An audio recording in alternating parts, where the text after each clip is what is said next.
ABD'de Çin yeni yıl kutlamaları kana bulandı. ABD'nin Los Angeles kentinde hafta sonu binlerce kişinin katıldığı ay takvimine dayalı yeni yıl kutlamalarında silahlı saldırı ile 10 kişinin ölümüne neden olan saldırgan ölü ele geçirildi. AA'nın haberine göre Los Angeles bölge şerifi Robert Luna, ismi Hu Chan Tran olarak tespit edilen zanlının polisin minivan aracının etrafını kuşattığı sırada kendi silahından aldığı yara sonucu öldüğünü belirtti.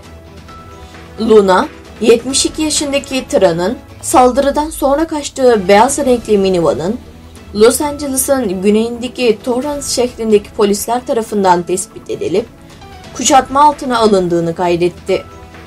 Ayrıca Tran'ın aynı gece Alhambra'daki başka bir dans stüdyosundaki silahlı eylem girişimine kalkıştığına inanıldığını ifade eden Luna, saldırılarla ilgili başka bir şüphelinin aranmadığı bilgisini paylaştı.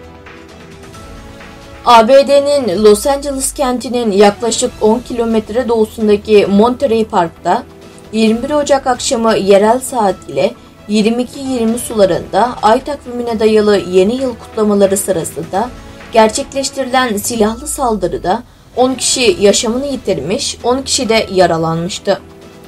Aynı gece Monterey Parkı'nın hemen kuzeyindeki Alhambra bölgesindeki bir dans stüdyosunda da saldırı girişimi olmuş, ancak saldırganın etrafındakiler tarafından etkisiz hale getirildiği ancak olay yerinden kaçmayı başardığı belirtilmişti.